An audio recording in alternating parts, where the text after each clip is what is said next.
ख्यालात का इजहार करें।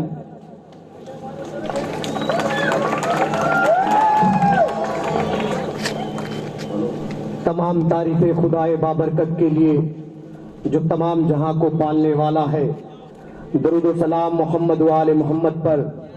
शनशीन पे तशरीफ फरमा मराठवाड़ा की आन बान शान फिरोज लाला साहब, मजलिस इत्तेहादुल मुस्लिमीन के वार्ड नंबर 13 के उम्मीदवार साबिर चौथ साहब, स्टेज पर बैठे महाराष्ट्र के साबिक सदर सैयद मोइन साहब, स्टेज पर बैठे तमाम ओहदेदारान, जिम्मेदारान और मजलिस की मोहब्बत पर आए यहाँ मेरे मोअज़्ज़िज़ साथियों, मेरे बड़ों, मेरे बुजुर्गों, मेरे नौजवान साथियों और घर में बैठकर सुनने वाली मेरी पर्दा नशीमा बहनों, अस्सलाम वालेकुम। ये एक इंतखाबी जलसा है और आपको मालूम है कि 6 तारीख को आपको अपने वोटों का इस्तेमाल करना है। साबिर चौथ साहब ने जो कुर्बानियां दी है, आपको उस कुर्बानियों को समझकर अपने वोटों का इस्तेमाल इनके हक में करना है। और मैं दिल्ली से आया हूं आपके बीच में। 2017 के इंतखाबात में मैं आपके बीच में आया था, लेकिन अल्हम्दुलिल्लाह आप लोगों ने जिस मोहब्बत से मजलिस को वोट दिया था, लेकिन कांग्रेस की साजिशें के तहत जो नाकामी का सामना हमें देखना पड़ा, जो कांग्रेस ने साजिशें रची और मजलिस को रोकने के लिए 2017 के इलेक्शन में तमाम सीटों पर मजलिस कामयाब नहीं हो पाई। लेकिन मैं शुक्रगुजार हूं आपका कि आपने 2012 से बड़ा इत्तिहाद 2017 में दिखाया था। लेकिन याद रखिए कि हमें कमजोर कौन कर रहा है, आखिर इस मुल्क के अंदर हमें कमजोर किसने किया है। आज अगर हम सड़कों पर हैं, आज अगर हम रोडों पर हैं, आज अगर हमारी मां बहनें ठंड में ठिठुर कर रोडों पर 2 महीनों से बैठी अपने बच्चों के साथ, तो मेरे भाई आखिर इन हालातों का जिम्मेदार कौन है। आज बीजेपी हुकूमत कर रही है, जरा सोचिए, इन बीजेपी वालों के हाथ में इतनी ताकत आ गई, इनके हाथ में सत्ता है, तो ये जो चाहे बिल लाकर पेश कर दे रही है। लेकिन जब ये बीजेपी क्यों आई? अगर कांग्रेस के हाथ में हुकूमत थी, आप लोग जानते हैं 60 साल हम लोगों ने कांग्रेस की खिदमत करी, कांग्रेस इक़्तिदार पर बैठी थी, कांग्रेस के हाथ में सत्ता थी, कांग्रेस के हाथ में पावर थी। अगर कांग्रेस उस वक्त आरएसएस को बैन करने का बिल ले आती, तो आज हम लोग सड़कों पर ना आते मेरे भाई। आज इन हालातों का जिम्मेदार कौन है? मैं दिल्ली से आया हूं। जब मैं आपके बीच से यहां से जाऊं मेरे भाई, तो एक हौसला लेकर जाइएगा, एक जज्बे को लेकर जाइएगा, एक जुनून को लेकर आइएगा कि दिल्ली से एक दीवाना आया था और नांदेड़ के मुसलमानों को एक पैगाम देकर दिया। मेरी बातों को जरा गौर से सुनिएगा कि इस मुल्क में सच बोलने की जुबान पर लगने वाला ताला है। अब इस मुल्क में सच बोलने वालों पर उनकी जुबान पर लगने वाला ताला है, क्योंकि इस मुल्क का सच बोलने वाला इंसान गद्दार और साला है। लेकिन मेरे भाई, मैं इनको बोल देना चाहता हूं कि हमारी जुबान पर मचलते हुए सच को तुम दबा ना पाओगे। लाख गोलियां चला लो, लेकिन मुसलमानों का एक भी सीना कम ना पाओगे। और तुम हमें गद्दार कहते हो। अरे इस मुल्क से हमने मोहब्बत की है, हमारे जिस्म के खून में मुल्क की मिट्टी की मोहब्बत दौड़ती है। तुम लाख गोलियां चलवा लो, तुम लाख छातियों को बुनवा दो, तुम लाख लाठियां चलवा दो, जिस्म की हड्डी हड्डी तोड़ डालो, लेकिन इस जिस्म से मुल्क की मोहब्बत कम न कर पाओगे। और अब तो मेरे भाई, दूध पीता बच्चा भी अपनी मां की गोद में बैठकर आजादी मांगना सीख रहा है। जरा सोचो, जब वो अपने पैरों पर खड़ा होगा तो तुम कैसे उसकी आजादी छीन पाओगे। और मेरे भाई, हमें गद्दार कहने वाले, अरे हमने मुल्क के गद्दारों से लड़कर अपनी गर्दनों को सूली पर लटकाया है, ना कि तुम्हारे आका के सावरकर की तरह जाकर माफी मांगकर हिंदुस्तान का सर झुकाया है। और ये लोग कहते हैं कि हिंदुस्तान बचा लो, हिंदू खतरे में है। अरे किस बात का खतरा है हिंदू को? आखिर किस बात का खतरा है हिंदू को? मैं कहता हूं और मुसलमान का बच्चा बच्चा कहता है कि कतरा कतरा खून का बह जाएगा, लेकिन एक भी हिंदू पे आंच ना आएगा। और मेरे भाई, फिर भी इस मुल्क में नफरतों का जहर घोला जा रहा है। जो लोग ईद दिवाली साथ मनाते थे, उस भाईचारे को तोड़ा जा रहा है। जरा सोचो और पूछो उस मोदी से, जो मोदी ये कहता था कि हमारी मां बहनों को हक दिलाएगा, आज वो मां बहनें अपने हक के लिए सड़कों पर है। तो ना जाने उन मां बहनों को क्या क्या बोला जा रहा है। और बोलो अमित शाह से कि अमित शाह तुम क्या कहते हो कि 1 इंच भी पीछे ना हट पाएंगे? तुम 1 इंच पीछे हटने की बात करते हो, अरे हम कहते हैं इसी रोड पर दफन हो जाएंगे। तुम तो 1 इंच की बात करते हो, हम तो आधा इंच भी पीछे ना हट पाएंगे। और ये तो तुमने देख लिया होगा, ये तो तुमने देख लिया होगा, बच्चों पर लाठियां चलवाकर, पुलिस से सड़कों पर गोलियां चलवाकर, कि तुम जितना लहू बहाओगे रोड पर उतना इनकलाब आएगा। क्योंकि जुल्म तो जुल्म है, बढ़ता है तो मिट जाता है, और खून तो खून है, गिरता है तो जम जाता है, और उसी खून से इनकलाब लेकर आएंगे हम। मेरे भाई, आप लोगों को सोचना होगा मेरे भाई, आखिर आज मुल्क के हालात ऐसे क्यों हैं? दिल्ली की सरजमी पर आज इलेक्शन चल रहा है, असेंबली का इलेक्शन है, भारतीय जनता पार्टी इलेक्शन लड़ रही है। उनके पास कोई मुद्दा नहीं है, कोई विकास का मुद्दा नहीं, किसी चीज का मुद्दा नहीं। सिर्फ उनके पास अगर मुद्दा है इलेक्शन का, तो वो सिर्फ शाहीन बाग को लेकर इलेक्शन लड़ रहे हैं। मेंबर ऑफ पार्लियामेंट उनके जाते हैं। मैं जिस इलाके से आता हूं मेरे भाई, मेरे इलाके के अंदर इस समय ऐसा माहौल चल रहा है, आपकी तरह मेरे इलाके में आबादी नहीं है। गिने चुने मुसलमान अपने घरों में रहते हैं, लेकिन आज उसी जगह पर जब एक मेंबर ऑफ पार्लियामेंट आकर यह कहता है कि इन शाहीन बाग वालों को उठा दो, ये शाहीन बाग वाले नहीं तो हिंदुओं के घरों की बेटियों बहू के साथ बलात्कार करेंगे। अरे मेरे भाई, मैं तुम्हें बता रहा हूं, जो आज ये लोग हमसे ये उम्मीद रख रहे हैं, जबकि हमने मुल्क को हमेशा वफादारी का सबूत दिया है। इन्होंने ये सवाल नरेंद्र मोदी से नहीं पूछा कि तुम हमसे रेप की उम्मीद रख रहे हो। अरे जब वो 2002 नरोदा पाटिया, वो मासूम बच्चियां घर में ये सोचकर उठी थी कि अब्बा घर से बाहर जाएंगे, शाम को घर जल्दी आएंगे, कुछ नई चीज लाएंगे, लेकिन एक नफरतों की भीड़ इकट्ठी होती है और उन बापों की लाश रोडों पर बिखर जाती है। बच्चियां इंतजार कर रही थी कि अब्बा घर आएंगे, अब्बा घर आएंगे।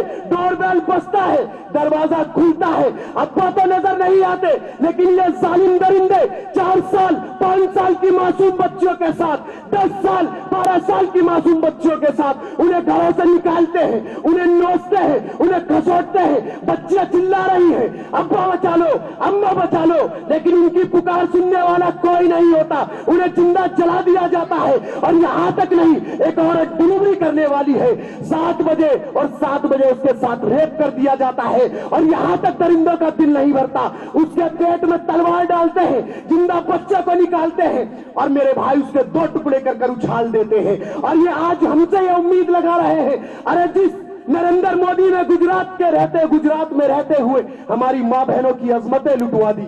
अरे हमारी मां बहनें रोडों पर बैठी है, मर्द रोडों पर नहीं है। शाहीन बाग वाले कैसे तुम्हारी मां बहनों के साथ ये कर सकते हैं? इन्हें बोलते हुए भी शर्म नहीं आती कि किस बात पर चुनाव लड़ रहे हैं। मेरे भाई, एक तरफ कहता है बीजेपी का member of parliament Anurag Thakur, मेरे बगल के इलाके में जाकर नारा लगवाता है, ताली बजवाता है कि देश के गद्दारों को गोली मारो, सालों को, देश के गद्दारों को। अरे कौन गद्दार है? कौन गद्दार है? मैं पूछना चाहता हूं, क्या हमने अंग्रेजों की मुखबरी करी? अरे हमारे आबा अजदाद ने, मेरे भाई, हिंदुस्तान की सच्ची तारीख कहती है कि हमारे आबा अजदाद ने, हमारे उलमाओं ने, इन दाढ़ी वालों ने, इन टोपी वालों ने, नमाज को पढ़ाने वालों ने, कुरान को पढ़ाने वालों ने दिल्ली के लाल किले से लेकर पेशावर तक अपना सर लटका दिया था, लेकिन मुल्क से गद्दारी नहीं की थी। आज ये हमें गद्दार कह रहे हैं। अरे किस बात की गद्दारी कर रहा है मुसलमान? अपने हक के लिए खड़ा है। अरे हमने इस मुल्क से मोहब्बत की है, हमने जिन्ना के पैगाम को ठुकराया था, हमने जिन्ना को कौम का गद्दार बताया था। हमारे आबा आजाद ने जो सपना देखा था कि मुल्क आजाद होगा, हिंदुस्तान की खूबसूरती हिंदुस्तान का भाईचारा है, हिंदुस्तान की खूबसूरती हिंदू मुस्लिम सिख ईसाई का भाईचारा है, और उस ख्वाब को देखकर इस हिंदुस्तान को अपनाया था। लेकिन आज मेरे भाई, आज हमारा मुस्तकबिल कहां है? आज हमें अपने इंसाफ के लिए लड़ना पड़ रहा है। इसका जिम्मेदार कौन है? नहीं मेरे भाई, भारतीय जनता पार्टी जितनी बड़ी हमें रोड पर लाने वाली जिम्मेदार है, इससे ज्यादा हक कांग्रेस का है। कांग्रेस ने आज हमें इतना कमजोर किया है और इन ताकतों को इतनी ताकत दी है कि आज वो हुकूमत कर रहे हैं। जरा सोचिए, जो बीजेपी 90 के दशक में जिसकी 2 सीटें हुआ करती थी, आखिर वो 282 पर आई और 282 से 350 पर आई। किसकी वजह से मेरे भाई? हमने तो हमेशा बीजेपी को रोकने का काम किया, लेकिन कांग्रेस के अंदर इतनी ताकत नहीं थी।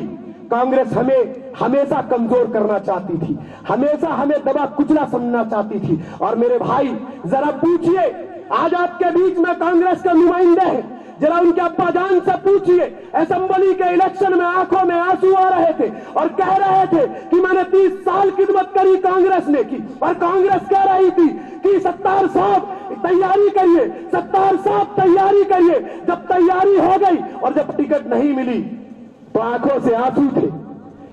मेरे भाई, हम इनकी खिदमत करेंगे, ये सिर्फ तुम्हें महानगर पालिका में बिता सकते हैं, ये तुम्हें मेंबर ऑफ पार्लियामेंट नहीं बना सकते, ये तुम्हें असेंबली में नहीं भेज सकते। मेरे भाई, सारी जो 7 की कुर्बानियों को सलाम है।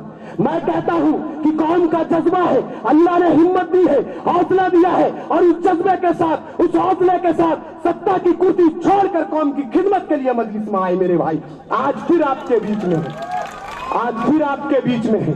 और इन कांग्रेस के ठेकेदारों को, इन कांग्रेस के गुलामों को यह बताना होगा कि मुसलमान इतना कमजोर नहीं है। मेरे बड़े यहां पर बैठे हैं, आप लोग मेरे से ज्यादा सलाहियत रखते हैं, अच्छी सोच रखते हैं। अगर मैं दिल्ली से आकर आपको बता रहा हूं तो मैं कोई सियासत नहीं कर रहा। मेरे भाई, मुझे मालूम है इस मुल्क के अंदर जो मुसलमानों के साथ भेदभाव हुआ है, जो जुल्म और ज्यादती हुई है, वो किसी कौम के साथ नहीं हुई है, और ये करवाने वाली कांग्रेस है। अगर मैंने दिल्ली में रहकर मजलिस का झंडा उठाया है तो मुझे मालूम है अगर मोए मिल्लत के दर्द को, कौम के दर्द को कोई खत्म कर सकता है तो वही जमात मजलिस इत्तेहादुल मुस्लिमीन है। और एक अकेला शख्स वो मर्दे मुजाहिद बैरिस्टर असदुद्दीन ओवैसी है। मेरे भाई, आज हम लोग सड़कों पर हैं, सीए को लेकर, एनआरसी को लेकर। किसको मालूम था? किसको मालूम था? कांग्रेस के ठेकेदार बैठे थे, समाजवादी के बैठे थे, बहुजन समाज के बैठे थे। लेकिन कहते हैं ना, अल्लाह ने जिसको सलाहियत दी है वो सोच को पहले पकड़ता है। और उस मर्दे मुजाहिद ने पकड़ा उस बिल को और उसको पढ़ा और जमी फाड़ कर फेंक कर कह दिया कि मुसलमानों के साथ नाइंसाफी नहीं होने दूंगा।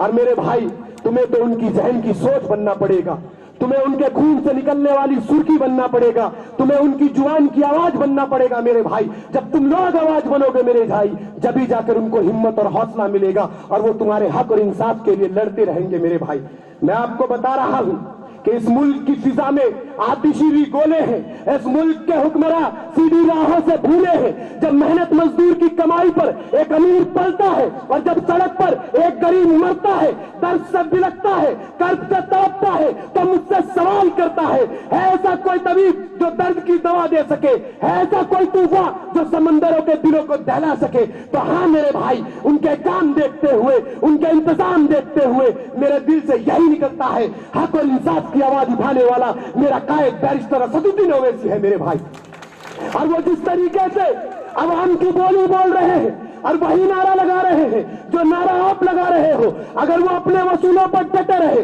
तो बता देंगे दुनिया के संसार को कि कितनी ताकत है जज्बों की यलगार में। अब्बा खुदा हर गरीबों के दरबार में सर झुकाए हर एक नवाब आएगा और इनकलाब आएगा और इनकलाब आएगा। और वो इनकलाब मेरे भाई आप लोगों को लाना होगा, आप लोगों को, उन लोगों को बताना होगा जो हम में अपना गुलाम और इस मुल्क को अपने बाप की जागीर समझते हैं। उनसे कहना होगा कि सुनो आरएसएस वालों, सुनो बजरंग दल वालों, सुनो अमित शाह, सुनो नरेंद्र मोदी, सुनो कच्चाधारी, सुनो चड्डीधारी, तुम सब सुन लो। हम मुसलमानों को अपना गुलाम और इस मुल्क को अपने बाप की जागीर समझने वालों, अगर मुसलमानों को गुलामी पसंद होती तो फलस्तीन का बच्चा बच्चा तलवीब और यहूद के टुकड़ों पर पलता, बैतुल मक़दस की मुकद्दस बेटी हाइफा के बाजारों में बिकती। लेकिन नहीं मेरे भाई, फलस्तीन का बच्चा बच्चा बेटी बेटी इस्राएली तोपों के आगे खड़े होकर ये नारा लगाते हैं, हक है हमारा आजादी, हम लेकर आएंगे आजादी, तू कैसे न देगा आजादी, तेरा बाप भी देगा आजादी। और मेरे भाई वही आजादी मजलिस इत्तेहादुल मुस्लिमीन दिलाने आई है। इन फिरका परस्त जमातों से, इन लोगों से जो हमें कमजोर समझ रहे हैं, आज मेरे भाई डरने और घबराने की जरूरत नहीं है, क्योंकि आपको मालूम है जो आज से पहले तक नशीन था उसे भी खुदा होने पर पूरा यकीन था। आज ये लोग इस्लाम को मिटा देना चाहते हैं, हिंदुस्तान को हिंदू राष्ट्रीय बना देना चाहते हैं, हमारे ईमान को कमजोर कर देना चाहते हैं। अरे ये ख्वाब तो ना जाने कितने चले गए, सोचते सोचते एक यजीद भी ये ख्वाब लेकर आया था कि मुसलमानों को मिटा दिया जाएगा, इस्लाम को खत्म कर दिया जाएगा। लेकिन याद रखिए, उसी इस्लाम और ईमान को मिटाने के लिए यजीद ने इमाम हुसैन के सर को तन से जुदा कर दिया। उसी ईमान और इस्लाम को मिटाने के लिए अली अकबर की जवानी छीन ली गई। इसी ईमान और इस्लाम को मिटाने के लिए अली असगर का बचपना छीन लिया गया। इसी ईमान और इस्लाम को मिटाने के लिए कासिम के बाजू काट दिए गए। इसी ईमान और ईमान को मिटाने के लिए कासिम के टुकड़े टुकड़े करबला के मैदान में बिछा दिए गए। इसी ईमान और इस्लाम को मिटाने के लिए अब्बास के दोनों बाजू काट दिए गए। इसी ईमान और इस्लाम को मिटाने के लिए औने मोहम्मद की लाश करबला में बिछा दी गई। इसी ईमान और इस्लाम को मिटाने के लिए बिन कफन की लाशों पर घोड़े दौड़ाए गए। इसी ईमान और इस्लाम को मिटाने के लिए जिन सरों को आसमान के चांद सितारों ने नहीं देखा था, उन्हें बेपर्दा करके सरे बाजार घुमाया गया। लेकिन याद रखो मुसलमानों, वो 72 लाशें दफन हो गई, लेकिन इस्लाम आज भी जिंदा है, ईमान आज भी जिंदा है। यजीद का नामो निशान मिट गया, आज यजीद को याद करने वाला कोई नहीं, लेकिन ईमान और इस्लाम आज भी जिंदा है मेरे भाई। और तुम्हें ये सोचना होगा, वक्त की जरूरत है, आपको ये सोचना होगा। उस दौर को याद करो, इस दौर को याद करो। हमेशा हमने कुर्बानियां दी है, लेकिन कभी ईमान और इस्लाम कमजोर नहीं हुआ है।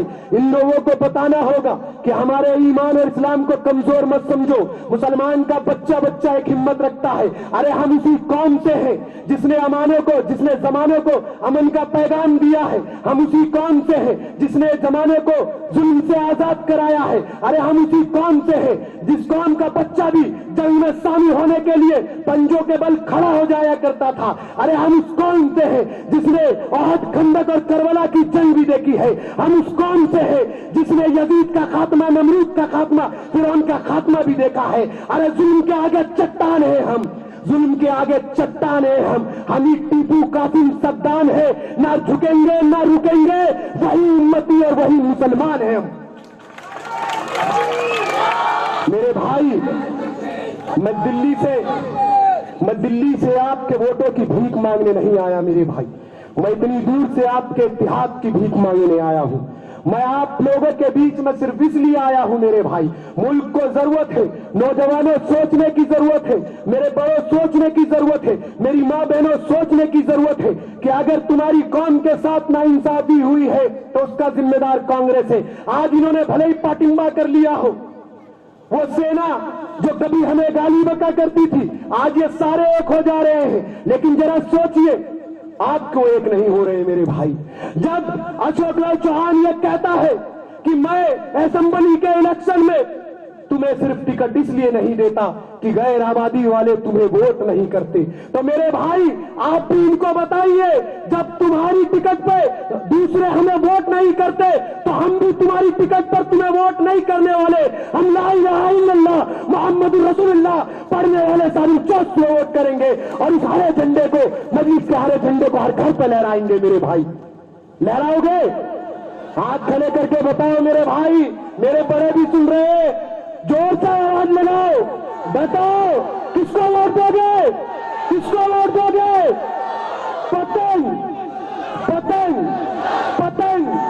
और उन लोगों को बताओ, सुनो दाढ़ी पर मारने वालों, सुनो टोपी पर मारने वालों, सुनो गाय के नाम पर मारने वालों, तुम्हारे पापों को सरे बाजार फोड़ जाएंगे। मिसले इब्राहिम दुश्मन की बुतों को तोड़ जाएंगे और लश्कर लश्कर लश्कर करेगा हमारी दलेरी की तबसरे।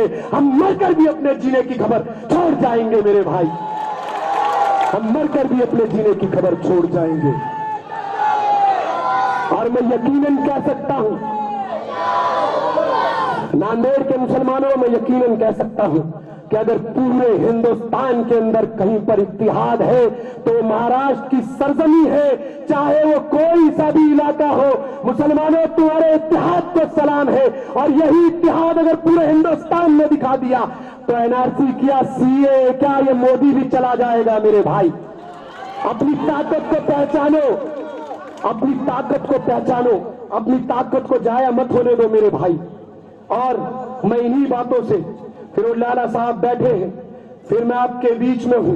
कल भी प्रोग्राम है, परसों भी प्रोग्राम है, खाकी चड्डी भी उतरेगी। और सत्तार साहब आओ पाटिंबा लेके, मैं भी दिल्ली से आया हूं पाटिंबा लेके। पाटिंबा कहते ना समर्थन को। हाँ, तो कल फिर मुलाकात करेंगे इनसे। मोदी भी होगा, योगी भी होगा, अमित शाह भी होगा, पवार भी होगा, राहुल गांधी भी होगा और फिर आपका भाई भी होगा। तो मैं इन्हीं बातों से अलविदा देता हूं और आप लोगों से बहुत दबाना गुजारिश कर रहा हूं कि आप लोग घरों से निकले। मेरे नौजवान साथी अपने माँ अब्बू से बोले, मेरे बड़े अपने घर वालों से बोले, मेरी माँ बहनें अपने बच्चों से बोले कि 6 तारीख को पतंग का निशान है, साबिर चौथ को कामयाब करिए। और अपने इन्हीं बातों से अलविदा लूंगा कि मेरे ख्वाबों को छीना है किसी ने, मैं सबकी खामोशी पर मुस्तैद हूं। मेरे लहजे में सच का बातपन है, मैं अपनी कौम की जिंदा नस्ल हूं। फिरोज लाला साहब से मैं गुजारिश करूंगा कि आपके बीच में आए और अपने बातों का इजहार करें। Nanded Urdu news YouTube channel को सब्सक्राइब जरूर करें और बेल आइकन को क्लिक करें। बेल आइकन को क्लिक करने से होगा ये कि आपको लेटेस्ट न्यूज अपडेट की नोटिफिकेशन मिलती रहती है।